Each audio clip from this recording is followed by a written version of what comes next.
Salam à tous, j'espère que vous allez bien. Donc pour ceux qui ne me connaissent pas, je suis le gérant de la société Nigel Universe et AN Formation. D'accord, donc je suis gérant d'un centre de formation et je suis formateur aussi à côté.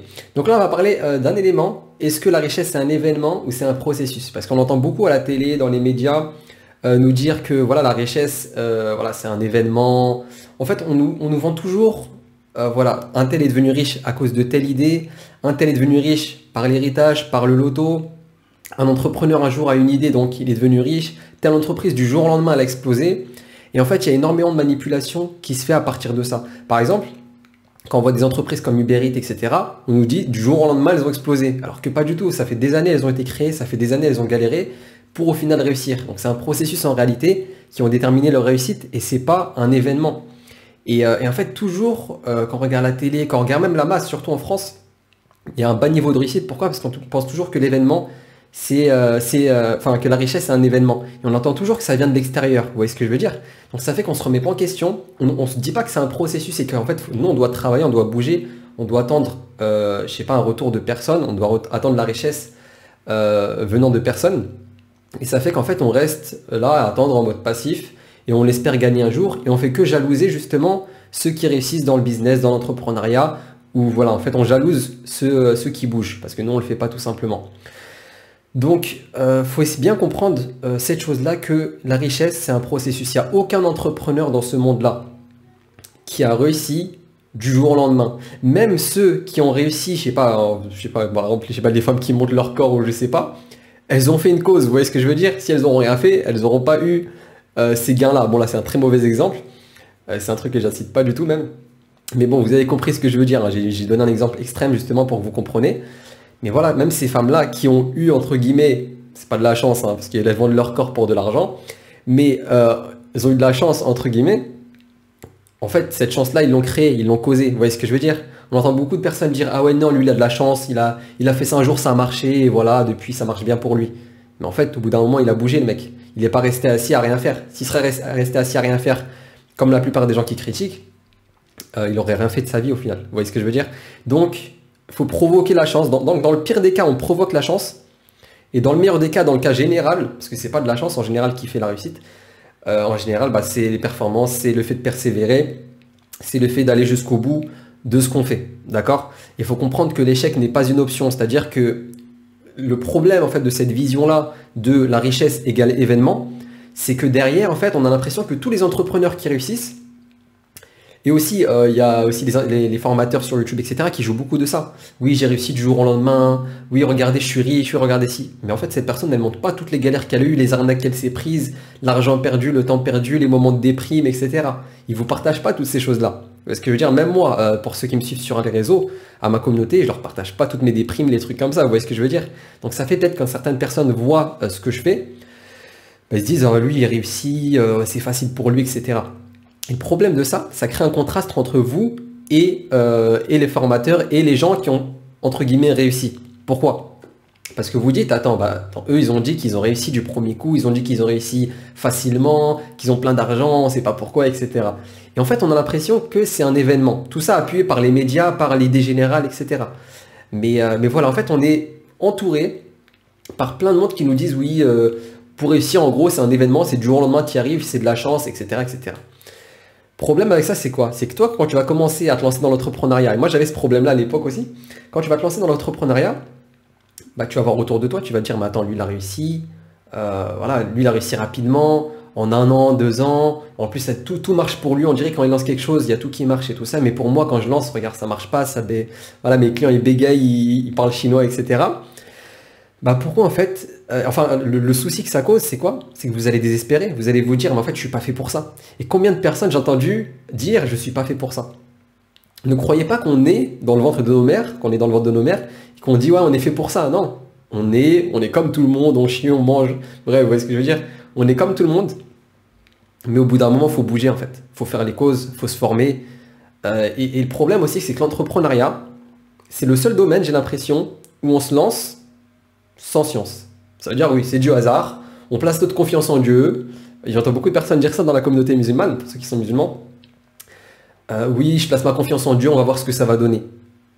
Mais là, vous êtes en mode passif, vous êtes déjà en mode défaitiste. On va voir ce que ça va donner. Vous, vous savez d'avance que ça va pas marcher en fait. Et on sait d'avance, moi quand une personne me dit ça, je sais déjà que quand elle aura une galère, elle va jamais se remettre en question, elle va directement désespérer et abandonner. Donc ça sert à rien. Il n'y a aucun entrepreneur qui a réussi du premier coup. Regardez l'histoire de Jeff Bezos, regardez Elon Musk, etc. On a toujours l'impression avec les médias qu'ils ont réussi du jour au lendemain. Pas du tout. Ils ont galéré à mort au début, ils ont commencé dans des garages, ils ont travaillé à mort pendant des heures et tout. Ils ont, entre guillemets, sacrifié énormément de choses. Et au final, ça crée quoi? Ça crée leur réussite, justement. D'accord? Donc il faut vraiment comprendre que la richesse, en fait, c'est un processus, étape par étape. Au début, tu gagnes 50 euros par mois. Moi, quand j'ai commencé, je gagnais quoi? Les premiers mois où je vendais, j'avais commencé à l'époque, c'était avec des gilbert, des camis, tout ça. Pour ceux qui connaissent pas, c'est des vêtements religieux musulmans, etc. Et bref, même des parfums et tout ça. Enfin bref, un petit peu de tout, je faisais un peu n'importe quoi. Parce que je me formais pas, je me suis dit, vas-y, je me lance et on verra ce que ça donne. Mais ce qui est bien, c'est que moi, j'avais pas de hautes ambitions. C'est-à-dire que moi, j'avais vraiment l'optique de gagner un petit salaire, un petit 400 euros, 300 euros par mois d'ici 2 ans. Donc moi, j'avais le temps, j'étais large, je m'en foutais. Et j'étais étudiant à côté. Donc j'ai commencé, j'ai gagné quoi? J'ai gagné 40 euros par mois, mais je m'en foutais parce que j'aimais bien ce que je faisais, vous voyez ce que je veux dire? Donc j'ai continué. Alors qu'imagine une personne qui est motivée par l'argent, bah vas-y, attends, je gagne 40 euros le premier mois, le deuxième mois et tout, j'arrête direct, vous voyez ce que je veux dire? Alors que moi, je m'en foutais, donc j'ai continué. J'ai avancé, j'ai avancé, j'ai avancé. Au début, je gagnais 50 euros et j'avais pas l'intention de gagner beaucoup, peu importe, hein, de monter à 5 000, 10 000 et tout. Au début, je gagnais des 50 euros par mois, après 100, 200, après des fois tu montes à 500, après tu redescends à 200. Après, tu essaies de déstabiliser. Après, tu dis bah, comment je peux faire pour gagner encore plus. Et tu automatises certaines choses. Et en fait, même en étant actif dans l'entrepreneuriat, tu vas te créer des opportunités. C'est comme ça qu'on se crée des opportunités et des idées qui arrivent, l'inspiration. Il y a beaucoup de personnes, ils me disent mais comment tu as de l'inspiration? Comment tu trouves des idées dans l'entrepreneuriat? Comment tu fais par exemple quand quelqu'un me pose une question, je lui développe une réponse spontanément parce que potentiellement c'est des trucs que j'ai déjà vécu, etc. Mais comment je fais pour avoir toute cette spontanéité, on va dire, et pour être à l'aise même dans les lives. Par exemple, quand je fais des lives, les gens ils me posent des questions, je réponds normal, vous voyez ce que je veux dire, je ne stresse pas, je me dis pas est-ce que je vais réussir. Non, je réponds spontanément. Pourquoi? Parce que j'ai confiance en moi, j'ai confiance en mes compétences. Et voilà, ça fait moi, j'ai galéré pendant des années avant de commencer à réussir. Et ça fait que voilà, moi je sais en fait ce que la plupart des personnes débutantes, etc., ressentent quand ils se lancent, quand ils galèrent, etc. Ils comprennent pas pourquoi ça marche pas tout ça. Mais en fait, le problème, c'est quoi? C'est que vous n'avez pas la science, tout simplement. En fait, on applique quoi? On applique la science et l'action. La science va avec l'action. Et vous pouvez avoir toute la science que vous voulez. Si vous ne faites rien, vous n'y arriverez jamais. D'accord? Vous n'y arriverez pas. Pourquoi? Bah parce qu'en fait, vous appliquez pas tout simplement. Et même si vous avez toute la science que vous voulez, mais que vous n'avez pas la mentalité qui va avec, dans le sens où vous allez vous dire, je continue jusqu'au bout, je m'en fous, si je rate, je m'en fous, si je me mange des claques. Sachant que ce n'est pas une option, je ferai une autre vidéo sur ça. L'échec n'est pas une option, d'accord? Vous allez vous manger des claques, vous allez manger des baffes, on va vous pousser, on va vous secouer, mais il faut tenir. Et le point commun entre tous les entrepreneurs, c'est qu'ils ont tous tenu. Ceux qui ont arrêté, ceux qui ont abandonné, j'ai un petit truc là, ceux qui ont arrêté, ceux qui ont abandonné, c'est eux justement qui ont gâché tout leur potentiel. Alors peut-être qu'ils auraient continué encore quelques mois, quelques années, ils auraient eu des résultats énormes. Mais en fait, ils ont gâché tout leur potentiel. Pourquoi? Parce qu'ils ont abandonné en cours de route, tout simplement. Moi, je donne beaucoup une image où, comment dire, en fait, on va dire, je vois l'entrepreneuriat comme, je sais pas, des escaliers, 100 marches, ok, à 100 marches.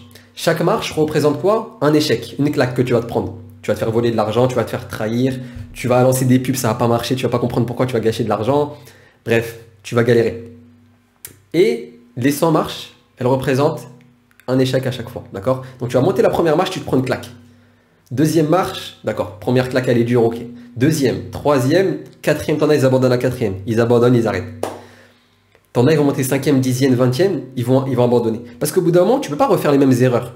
Ça veut dire qu'une personne raisonnée, et là je parle bien sûr d'une personne raisonnée, qui a vraiment l'état d'esprit de vouloir avancer, de vouloir s'améliorer, de vouloir réussir, et qui est déter, qui est intelligente aussi, en fait il va se remettre en question. Je me prends une claque, d'accord, je me suis pris cette claque-là, ça sert à rien de regretter, de pleurer, de déprimer, ça sert à rien. Tu vas déprimer, ça va changer quoi? Déprimer, ça va juste te rajouter de la déprime et de la perte de temps, d'accord? Donc ce qu'il faut faire, c'est quoi? Tu te prends une claque, tu dis attends, ok. Je me remets en question, je me suis pris une claque, comment ça m'est arrivé et comment je peux faire pour que ça ne m'y arrive plus? Comment je peux faire pour que ça ne m'arrive plus en fait? Et là, boum, deuxième claque. Pareil, raisonner, toujours en mode raisonner, toujours réfléchir. Pas sous l'émotion, pas sous la dépression, pas agir bêtement. Non, ça sert à rien. Ça va juste vous ajouter de la tristesse, vous ajouter de la déprime, vous ajouter voilà, de l'anxiété, etc. Alors que non, tu te prends une claque, je me suis pris une claque, d'accord, j'ai fait une erreur, je suis un être humain, j'ai pas beaucoup d'expérience, c'est normal. Maintenant, comment je peux faire pour ne plus prendre cette claque-là? Bah, qu'est-ce qui se passe au final? Imaginons, comme je vous ai dit, il y a 100 échecs à faire avant de réussir, avant de commencer à gagner peut-être 4000, 5000, 10 000, peu importe, avant d'être débloqué. Et ben en fait, tu vas te prendre des claques à chaque fois, mais à chaque fois, tu te remets en question. Et une fois que tu as fait toutes les erreurs potentielles qui pouvaient t'arriver avant de réussir, dans ton business en fait, toutes les erreurs qui existent, ben une fois que tu as surmonté toutes les erreurs et que tu t'es remis en question, et que tu sais comment ne plus tomber dedans, bah qu'est-ce qui se passe? Tu fais plus d'erreurs. Et donc là, juste t'avances, tu recules plus, t'avances, et là, tu es croissant. Vous voyez ce que je veux dire? Donc c'est souvent comme ça, il faut vraiment avoir cette vision-là. Je me prends des claques, c'est pas grave, je continue. Je me prends des claques, c'est pas grave, je continue. Toujours, toujours, toujours. Et comprenez bien, regardez bien les biographies des entrepreneurs connus à notre époque, mais peu importe, vous regardez, à chaque fois, ils ont galéré. À chaque fois, ils te disent, j'ai été pauvre, j'ai galéré, au final, j'ai réussi. Les gens riches, en général, qui gagnent de l'argent, enfin, qui ont de l'argent par l'héritage et tout, ne sont pas forcément les plus riches dans ce monde-là. Quand on regarde justement les hommes les plus riches dans ce monde-là, là, c'est des gens qui sont partis de rien. Et donc en fait, c'est là où on comprend que la richesse, c'est un processus. C'est doucement, étape par étape, tu montes. C'est comme ça c'est la façon de réussir que tout le monde peut avoir. Vous voyez ce que je veux dire? On peut tous avoir cette réussite-là, celle du travail, celle du processus. Il y a Messi et il y a Ronaldo, d'accord? Messi, c'est le talent, Ronaldo, c'est le travail. Il y a plus de chances d'être Ronaldo que d'être Messi. Parce que Messi, voilà, peut-être c'est inné, c'est depuis qu'il est petit, je sais pas, il a un truc, il a des qualités qui font que. Et si vous n'avez pas les qualités qui font que, bah, pourquoi vous focalisez sur les gens qui ont du talent, sur le talent, sur le talent? Non, cherchez le travail. On peut réussir dans le travail, on peut réussir dans l'effort, on peut réussir dans la persévérance, d'accord? Chacun selon ses qualités. Derrière, on se forme, on apprend, etc. Comme je disais tout à l'heure, on peut réussir, enfin, on peut avoir de la science. Et enfin, ça ne marche pas en fait dans l'entrepreneuriat si on a de la science et qu'on ne passe pas à l'action. Maintenant, si on passe à l'action et qu'on n'a pas de science, qu'est-ce qui va se passer? On va se manger encore plus d'erreurs, encore plus de claques, je voulais dire. Pourquoi? Pourquoi? Parce que tout simplement, en fait, on ne va pas savoir certaines choses. Si on se forme auprès de formateurs, etc., qu'est-ce qui se passe? On prend de ses erreurs. L'intelligence, c'est quoi au niveau de notre religion musulmane? Il y a une parole de sagesse qui dit quoi? Qui dit l'intelligent, c'est celui qui prend des erreurs des autres. C'est ça que vous devez faire. Vous devez regarder, boum, je vais prendre ce formateur-là, boum, je vais lui poser des questions, etc. Il a fait telle erreur, ok, je me remets en question. Faut pas que je tombe dans cette erreur-là. Faut pas vous dire, non, c'est arrivé à lui, mais ça va m'arriver moi, je suis plus intelligent que lui. Non. Remettez-vous en question, essayez d'être plus humble, d'accord? Et quand une personne qui a plus de science que vous, parce qu'on est dans une époque où on donne l'importance à l'ignorant, ça veut dire qu'un ignorant qui a beaucoup de visibilité sur les réseaux sociaux, on va lui donner de l'importance, on va l'écouter, comme si c'est un savant. Par exemple, moi je vous donne un exemple. À l'époque, je faisais des rappels sur la religion, etc. Alors je connaissais rien à la religion. Je connaissais rien. Je ne sais pas pourquoi je faisais des rappels sur la religion, parce que moi je me disais, oui, voilà, comme ça moi j'enseigne, je sais pas, j'essaie de motiver les gens, j'essaie d'apprendre aux gens, etc. Alors que moi-même je connaissais rien. Donc je parlais de religion sans savoir. Et les gens, ils venaient me poser des questions sur la religion. Alors j'y connaissais rien. Juste parce que j'avais de la visibilité sur les réseaux sociaux, juste parce que je donnais une apparence du fait de connaître ce domaine-là. Alors que non, en fait. Mais moi, je pensais faire quelque chose de bien à cette époque-là. En fait, non, je faisais plus de mal que de bien. Parce que j'agissais avec ignorance. Ok? Donc, vous pouvez réussir, comme moi à l'époque. Donc, j'ai galéré à mort. Hein. Pour vous dire, j'ai perdu 2 ans. Pourquoi? Parce que je ne me formais pas. Juste, j'étais là dans le délire, en mode, avant, je me disais quoi? Ça sert à rien de se former, il y a tout sur YouTube. Et je me disais, les gens qui se forment, c'est des teubés. Pourquoi? Parce qu'ils gâchent l'argent pour rien, il y a tout sur YouTube, ça sert à rien. Alors que pas du tout, en fait. Sur YouTube, il y a de tout, certes, mais rien n'est filtré. Un débutant, il ne peut pas filtrer ce qui marche pas. Alors qu'un formateur qui a de l'expérience, il peut te dire, fais ci, fais ça, telle chose peut marcher pour toi, telle chose va marcher pour toi, etc. Vous voyez ce que je veux dire? Il peut nuancer les propos selon chaque type de personne. D'accord?